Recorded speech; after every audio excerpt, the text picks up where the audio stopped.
नमस्कार। जय तंत्र मंत्र केंद्र में मैं आप सबका हार्दिक स्वागत एवं अभिनंदन करता हूं। मेरे प्रिय भाई बहनों, आज मैं फिर आपको बहुत लोगों की मांग करने पर कीनाराम अघोरी की साधना आज बताने जा रहा हूं। कीनाराम अघोरी बाबा की, जिनकी मैंने जानकारी तो पहले दी भी है, जिसके लिए आपको हमारा वीडियो अंत तक देखना चाहिए।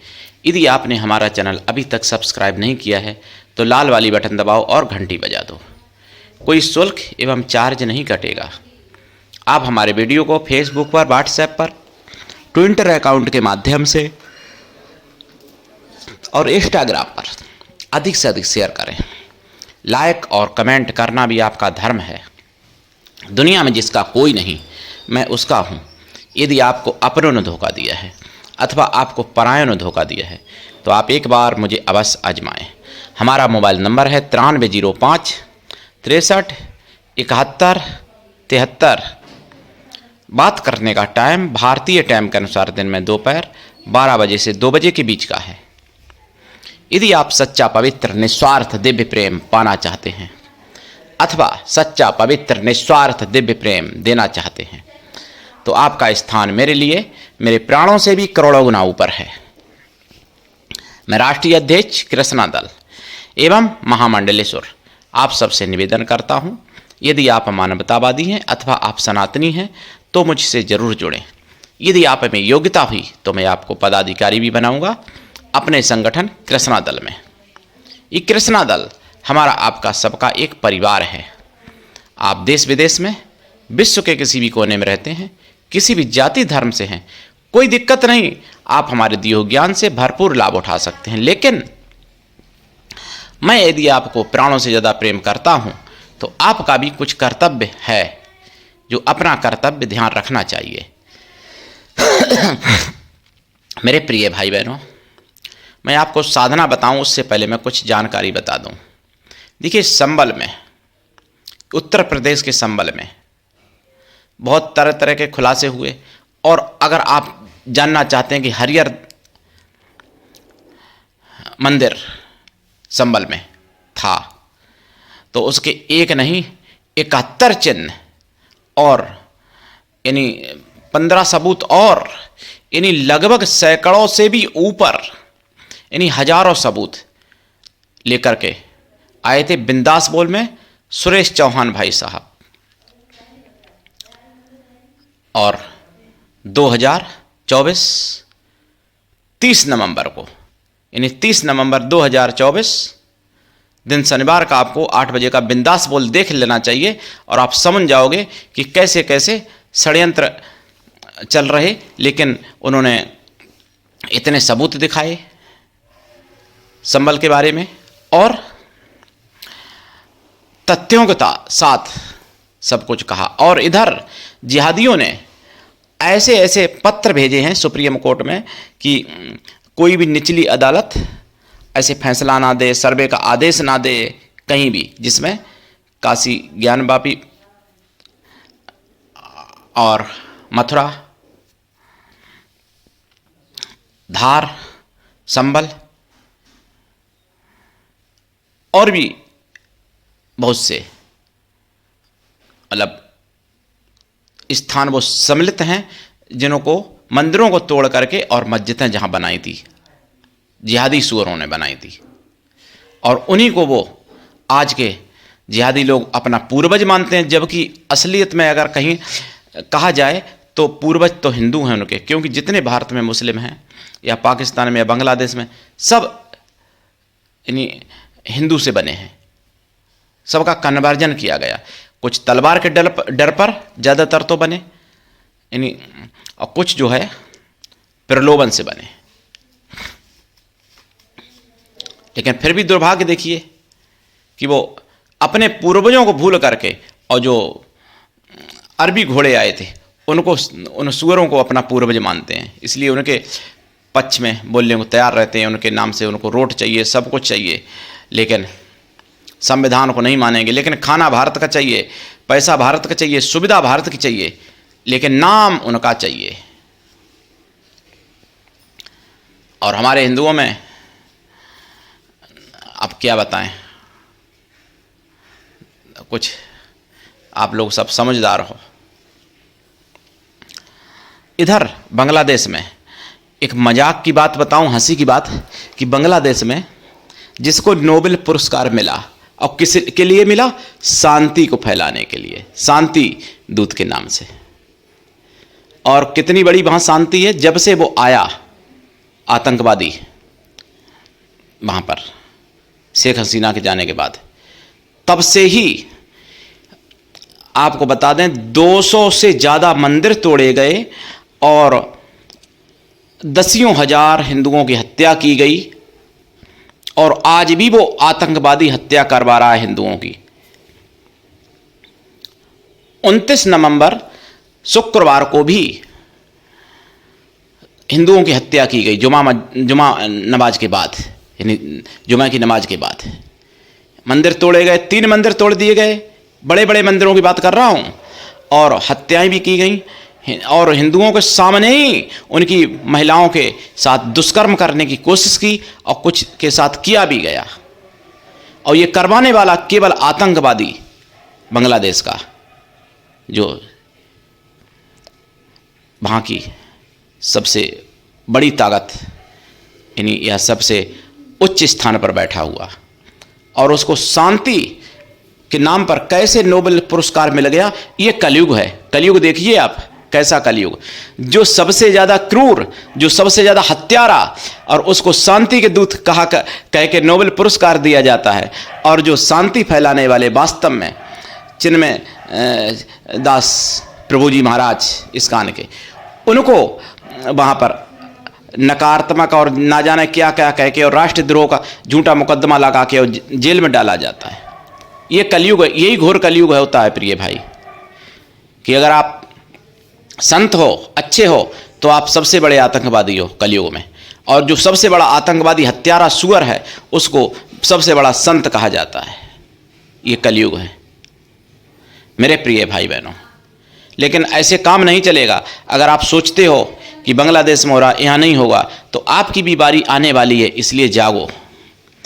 कहीं भी आपको बता दूं, 15 साल से ज़्यादा भारत में कोई ऐसा स्थान नहीं है जहां सुरक्षित हो। 15 साल से ज़्यादा समय नहीं है किसी के पास, इसलिए अभी समय है।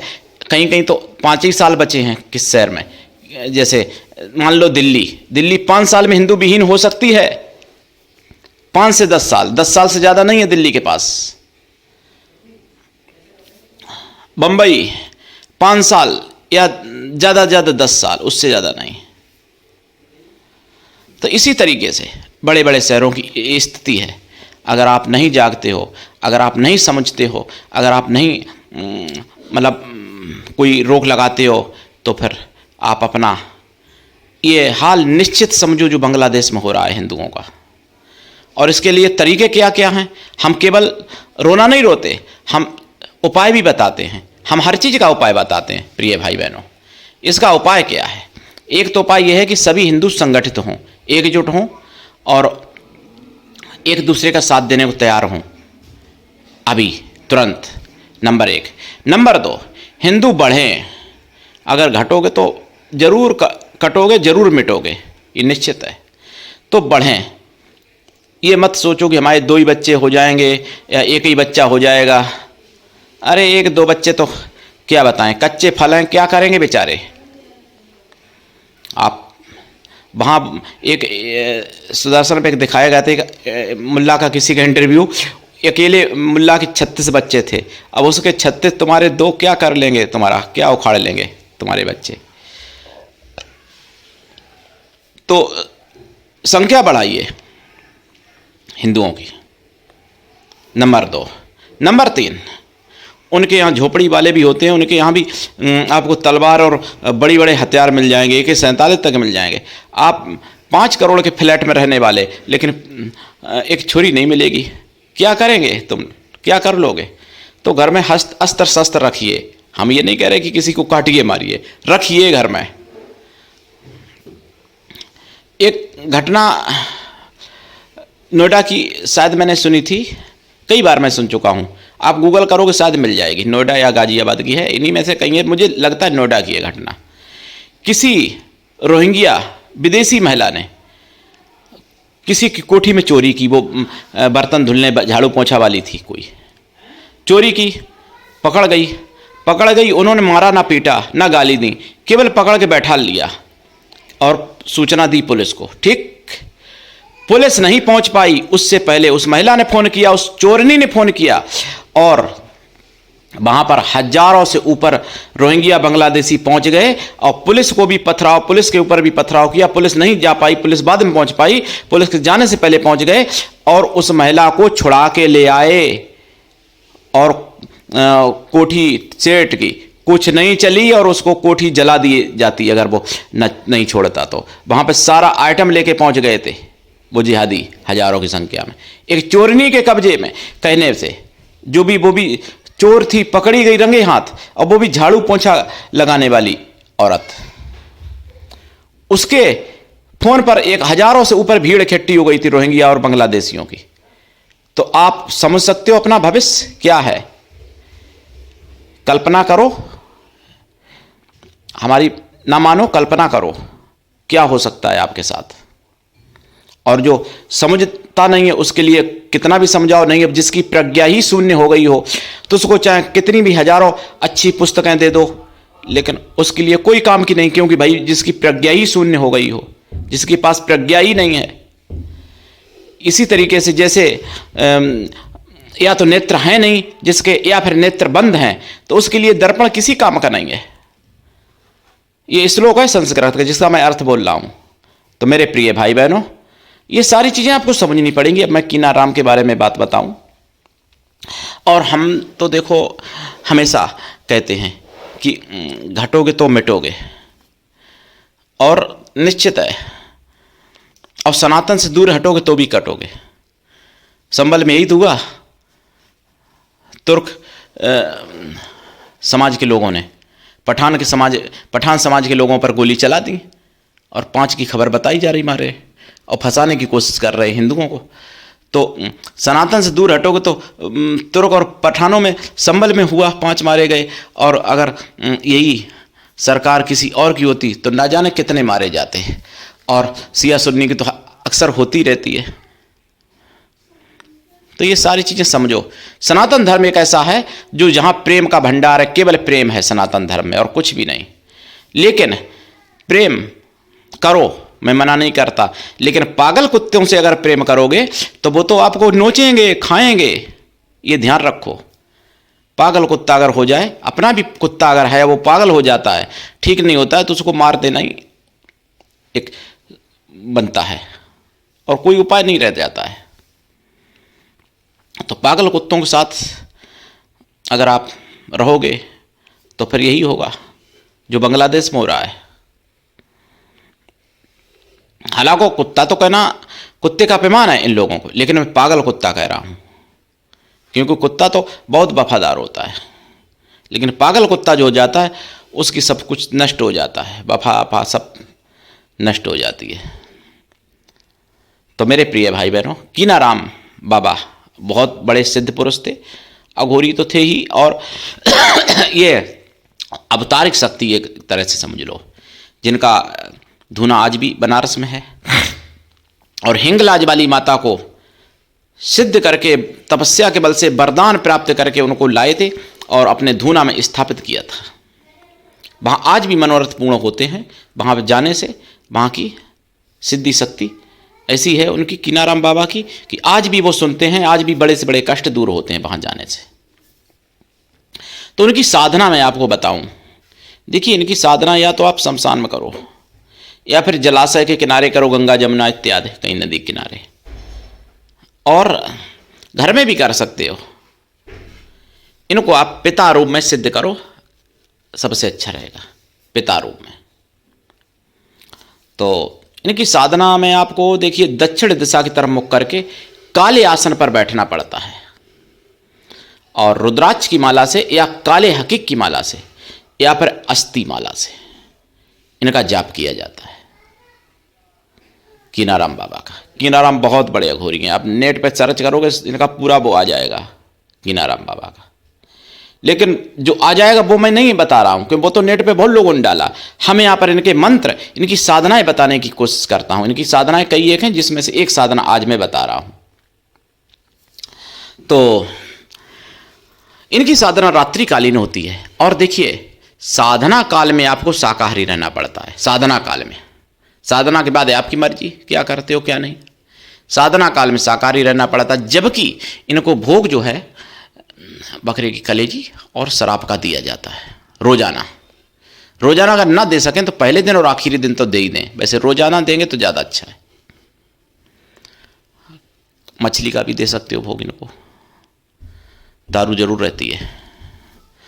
और अगर आप इनकी सात्विकी साधना करते हो यही, तो नींबू और खीर का भोजन, नींबू, मिठाई, पचमेल, ये डेली देना चाहिए। सात्विकी साधना में घी का दीपक है और तामसी साधना में सरसों के तेल का दीपक है इनका है। लेकिन आसन काल ही है। और साधना काल में आपको ब्रह्मचर्य व्रत रखना चाहिए। हो सके तो एक टाइम भोजन करो, नहीं तो 2 टाइम खाओ, कोई दिक्कत नहीं। भूमि पे शयन इनकी साधना में देखो जरूरी है, अगर संभव हो तो। अगर नहीं संभव है तो कोई दिक्कत नहीं। और किसी भी स्त्री की तरफ मन आपका नहीं होना चाहिए, साधना से पहले, साधना के बाद। ये बहुत पवित्र हैं कीनाराम बाबा। ये कभी स्त्रियों से मतलब इनका मतलब जो जैसे इधर उधर वाले सोचें कि हम प्रेमिका को भस्मय करेंगे इनकी साधना करके, तो ऐसे लोग इनकी साधना की तरफ ना सोचना। विवाह करो, कोई पाप नहीं है, विवाह कर सकते हो, लेकिन वैसे बिना विवाह के किसी भी स्त्री की तरफ सोचना, देखना, कहना, सुनना उसके बारे में पाप है। विवाह करना पाप नहीं। बहुत लोग आज के समय में कुछ इष्टाएं करके हस्त वो कर लेते हैं, अपना ब्रह्मचर्य नष्ट, तो ये भी पाप है। इससे भी सिद्धियां प्राप्त नहीं होती, इसलिए ये सिद्धियों में बाधक है। इसलिए ब्रह्मचर्य व्रत आपका कठोर होना चाहिए, पूर्ण होना चाहिए। विवाह करो, पत्नी 1 2 जो भी विवाह करो, 2 से करो, 3 से करो, सबकी अनुमति होनी चाहिए। पहली पत्नी की अनुमति हो, दूसरी भी कर लो, 2 की अनुमति है, तीसरी भी कर लो, कोई दिक्कत नहीं, पाप नहीं है। लेकिन बिना विवाह के किसी के बारे में गलत सोचना, गलत कहना, गलत सुनना, गलत देखना भी पाप है। और जो लोग करते हैं गलत काम राजी से या बिना राजी के, वो तो पाप है ही। लेकिन अब ऐसे लोगों को कहाँ कोई मानेगा। ऐसे लोगों को तो फिर ये कह दिया जाएगा कि ये हमको भड़का रहे, हमको गुमराह कर रहे। और जैसे क्रूर हत्यारों को नोबेल पुरस्कार मिल जाता है, और जो वास्तव में नोबेल पुरस्कार के योग्य हैं उनको कोई पुरस्कार नहीं मिल पाता। ऐसे कई लोगों को मैं जानता हूं। तो इनकी साधना में आपको अनुभव भी बहुत उग्र होते हैं और सौम्य भी होते हैं। जब ये प्रकट होते हैं कीनाराम बाबा, तो वरदान देते हैं और सारी सिद्धियां दे सकते हैं। ये यहाँ तक है कीनाराम बाबा ने एक मुर्दा को भी जीवित कर दिया था। यानी मृत संजीवनी, अघोर मृत संजीवनी इनको सिद्ध थी। अघोर मृत संजीवनी, मृत संजीवनी में भी कई वो होती है ना श्रेणियाँ। अच्छा, अघोर मंत्र जो है थोड़ा जल्दी सिद्ध हो जाते हैं, और ऐसे से भी मंत्र होते हैं कि 2 दिन में, 4 दिन में, 1 दिन में भी सिद्ध हो जाते हैं वैसे। लेकिन कीनाराम बाबा की अगर आप सिद्धि करना चाहोगे तो देखो 1-2 दिन में तो नहीं होती है। ऐसे इनकी सिद्धि में भाई देखो 40 से 41 दिन तो लगते ही हैं। और वैसे अगर कोई बड़ी सिद्धि इनकी चाहते हो पूर्ण रूप से, तो भाई देखो सालों का विचार करो आप फिर। लेकिन सिद्धि फिर ऐसी हो जाएगी कि आप कीनाराम बाबा का जैसे नाम था वैसे नाम आपका भी हो सकता है, और जैसा उनके पास तंत्र मंत्र का था पूरा ज्ञान, वैसे आपके पास भी हो सकता है। लेकिन गुरु से दीक्षा लेके करें। दीक्षा और गुरु ऐसा हो जो शिष्य से कुछ भी ना ले, लेकिन शिष्य भी ऐसा हो जो गुरु को सब कुछ दे, गुरु के लिए समर्पित रहे। अब हिंदुओं में तो एक और मूर्खता, कोई अगर उनको नियम बताओ या कुछ भी कहो, या कुछ भी उनके पास है छोटा मोटा भी तंत्र मंत्र, तो उनसे अगर मैं कहता हूँ तो कहते अरे हमने कभी किया नहीं है, ये हमने कभी किया नहीं जीवन में। अरे किया नहीं, जीवन में सभी काम मनुष्य पहली बार करते हैं। कोई जितने काम मनुष्य करते हैं जीवन में, एक दिन पहली बार ही किए होते हैं। लेकिन कुछ ऐसे मूर्ख हैं हिंदू, कहते हैं हमने कभी किया ही नहीं है। अब किया नहीं है तो मैं क्या बताऊं तुम्हारा, ईश्वर तुमको सद्बुद्धि दे, बस यही कह पाऊंगा। लेकिन ऐसे लोग कामयाब नहीं हो पाते हैं, जो गुरु की आज्ञा नहीं मानते, जो गुरु की गरिमा नहीं समझते, जो गुरु के लिए समर्पित नहीं रहते, जो गुरु के वचनों पर विश्वास नहीं करते, ऐसे लोग कभी कामयाब नहीं हो पाते। कामयाब वही व्यक्ति होता है जो गुरु के लिए पूर्ण समर्पित होता है, जो गुरु पर पूर्ण विश्वास करता है। तो मेरे प्रिय भाई बहनों, ये सारी चीज़ें आपको समझनी पड़ेंगी। कीनाराम बाबा के मैं मंत्र देखिए, ओम क्रीम कीनाराम अघोरी आगच्छ होम फट। दूसरा, ओम क्राम क्रीम क्रॉम कीनाराम आए होम फट। ये मंत्र पहली बार यूट्यूब पर है, किसी ने नहीं दिए अभी तक। तीसरा मंत्र, ओम नमो आदेश गुरु को कीनाराम अघोरी आओ, सारी सिद्धि रिद्धि धन धान्य सुख संपत्ति मुझको देकर जीवन मेरा धन्य बनाओ। दुख संकट रोग दोष शत्रु बीमारी दरिद्रता का नाश करो, मेरे यश का जग में प्रकाश करो। दुहाई गुरु गोरखनाथ की, दुहाई शमशान काली की, दुहाई शमशान भैरव की, दुहाई भोले शंकर की, दुहाई गंगा माई की, दुहाई दुर्गा माई की, दुहाई हिंगलाज वाली की, दुहाई काली माई की, दुहाई आपको आपके गुरु की। शब्द सांचा पिंड कांचा फुरो मंत्र ईश्वरो बाचा। और भी बहुत से मंत्र हैं इनके, लेकिन दीक्षा लेके करोगे तभी सफलता मिलेगी, ऐसे नहीं मिलने वाली। 100 जन्म कर लो। तो करिए साधना, लाभ उठाइए और जागते रहिए, दूसरों को भी जगाते रहिए, सनातन को बचाइए, तभी बच पाओगे। आज के लिए इतना ही, धन्यवाद। जय श्री राम, जय कीनाराम अघोरी महाराज की। वंदे मातरम।